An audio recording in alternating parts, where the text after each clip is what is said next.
The Dyatlov Pass incident, a journey into the unknown. Welcome back, seekers of the strange and unexplained. I'm your host Ryan, and tonight, we journey into the frozen wilderness of the Ural Mountains, where one of history's most chilling mysteries took place. 9 experienced hikers set out on an expedition in 1959. None returned. What was discovered weeks later defies explanation. Tents slashed open from the inside, bodies scattered across the snow in bizarre conditions. Some with crushed bones, others missing eyes and tongues. No signs of struggle. No tracks but their own. And an unnatural force that left investigators baffled. Was it an avalanche? A government cover-up? Paranormal forces? Or something far more sinister?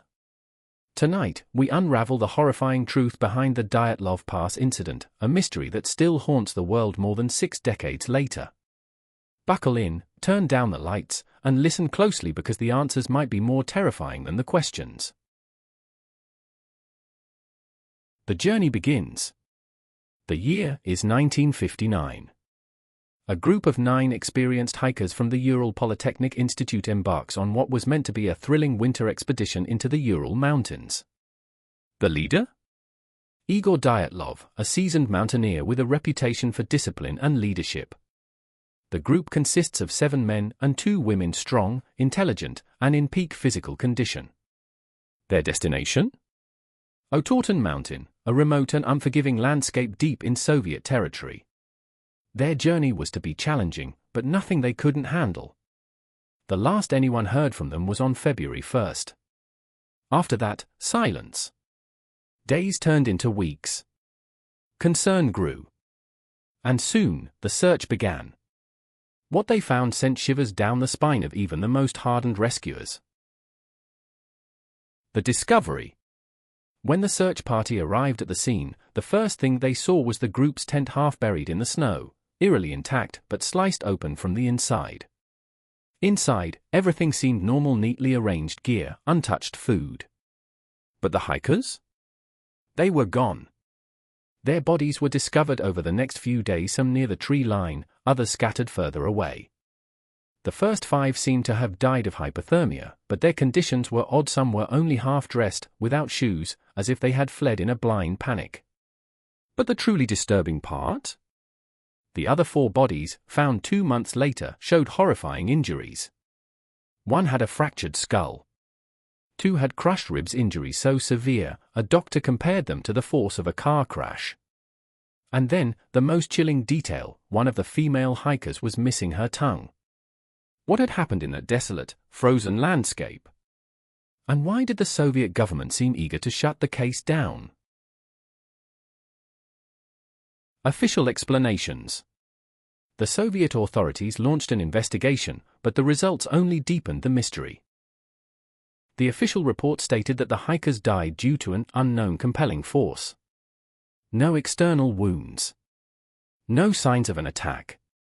Just death. Some investigators suggested an avalanche, but if that were true, why did the tent remain standing? Why were some bodies found with strange burns?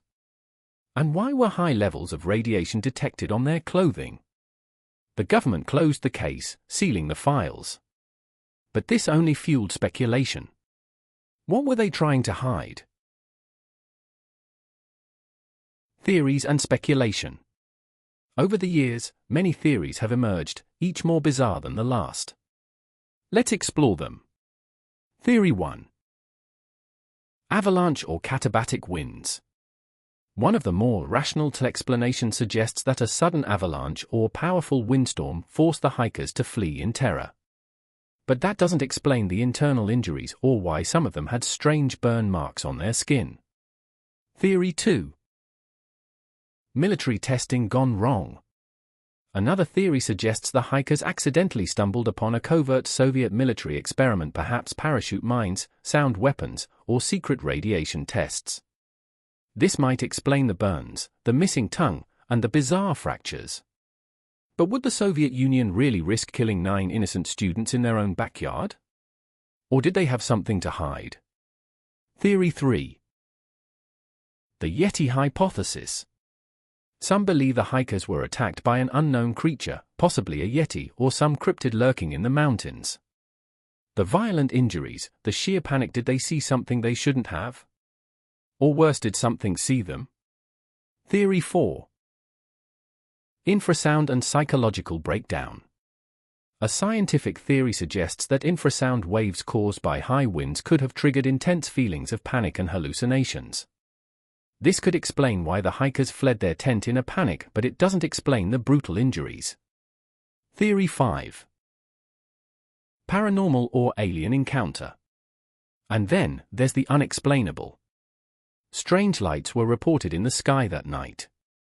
Some suggest an extraterrestrial encounter, something powerful enough to crush bones without leaving external wounds. Did the hikers witness something unnatural? And if so, did it witness them back? In recent years, new investigations have shed light on the mystery. In 2020, researchers used modern simulations to support the avalanche theory, suggesting that a delayed, small-scale snowslide could have injured the hikers. But this explanation still leaves many questions unanswered. The Russian government reopened the case in 2019, but the final report simply echoed the same vague conclusion: an unknown force led to their deaths. No further details. No resolution. Only more speculation. So, what really happened on that freezing night in 1959? Was it an avalanche, a secret experiment, or an encounter with something beyond our understanding? The Dyatlov Pass incident remains one of the most haunting unsolved mysteries of all time. We may never know the full truth, but one thing is certain: whatever happened in those mountains, it wasn't ordinary. What do you think happened to the Dyatlov hikers? Leave your theories in the comments, and if you enjoyed this episode, subscribe for more deep dives into the world's greatest mysteries.